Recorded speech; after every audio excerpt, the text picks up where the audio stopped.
Nos encontramos en la parte más importante, creo yo, donde nace todo, que es el technical hall. Estoy con el head brewer, estoy con Olaf. Él tiene a cargo esta planta increíble y ahora vamos a hablar un poquitito acerca de lo que acá sucede. Hi, hello. Hi, thanks for having me. Please tell all your name, because to me it's so difficult. Olaf Morgenroth, so 100% German, and yeah, it's a bit difficult. Yeah. Okay, you start in a brewery in another country, in another continent. Yeah. So originally I'm from South Africa. 10 months ago I moved to the north of France, but yes, originally ran and managed a brewery in South Africa for the last 5 years. And now for the last 10 months I've been in the north of France and at Fermentis Academy, heading up the technical. You stay here with these babies and I thought, whoa, my God, stay in this company, in this research place now. Tell about all the things. So we have a 20 hectoliter Kasper Schulz brew house. From the 20 hectoliter Kasper Schulz brew house, we divide it up into 21 hectoliter fermenters. So at the end of the day, we want to study yeast. We want to look at how the yeast responds to certain environmental factors. And that's basically what we do here. So the idea is to try and keep things as consistent as possible. And then only later on down the line do we change things like temperature or gravity, pitching rates to really understand the yeast we currently have on our market, but also the yeast we are looking at releasing in the near future. Yes, you have here all the pieces. You have the complete recipe near and so perfect.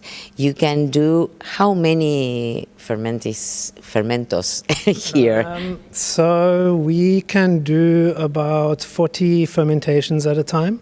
That all depends on the beers we're making. So if we're studying lagers, they'll take a little bit longer, but usually we'll do about 30, 40 different fermentations a month.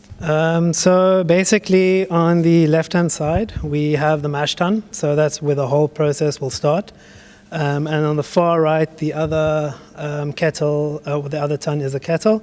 So something that's quite different here at Fermentis Academy is we don't have a lauter tun.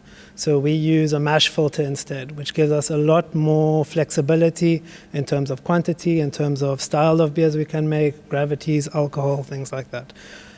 So I think the main aspect with this brewery and this brew house is to be as flexible as possible, because we are looking at making everything from a light lager to making everything to a big, heavy barrel-aged stout. So we really need a system that is able to deliver on what we want to make.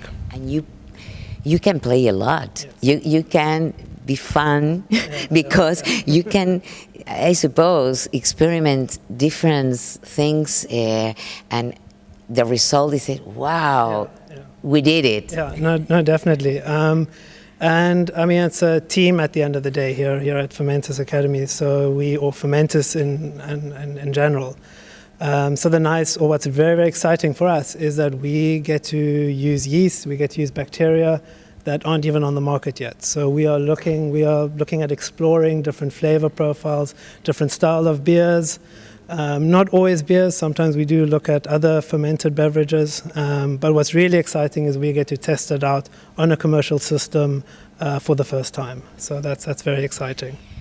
Now we talk about 4 fermentations, 4 because then we talk with Gabriela Montandon with the same fermentation. So explain what happened with these 4.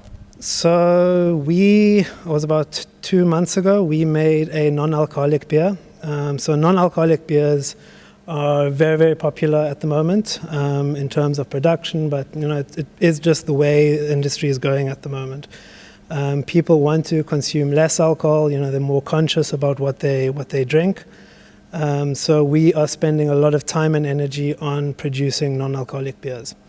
So we made a non-alcoholic beer using one of our yeast strains, a non-alcoholic or maltose negative yeast strain. that we used a kettle souring bacteria in conjunction with. So it's because of the maltose negative yeast strain we use, it gives it a very kind of a slight sweetness to it. But with the kettle souring bacteria, it balances things out. So it just really makes it a very easy and very kind of light beer. You don't have any of that heavy sweetness from the yeast. Why 4? Which is the difference 1 to 1? These 4. So that's a nice thing about the brewery is we get to start off with the same base and we get to slightly tweak each of the fermentations. So that's the idea with the whole brewery is we start off at the same base and then each one we slightly change. So for this example, we wanted to play around with the kettle souring, but also the dry hopping. So we made 4 beers. One we used just LA1 as a primary fermenter. Then we did the same one, but we dry hopped it. Then we took the same base, we soured it, and then we took the same base and we soured it and dry hopped it. So you can really see a full range of flavors and really understand how dry hopping and kettle souring has an influence on the final product. Perfect. I talk a little more with Gabriela. The smells and the tasting, yeah. How many times you cook here? So we aiming to brew about 2 to 3 times a month, which on any commercial system, no one brews that's that small amount.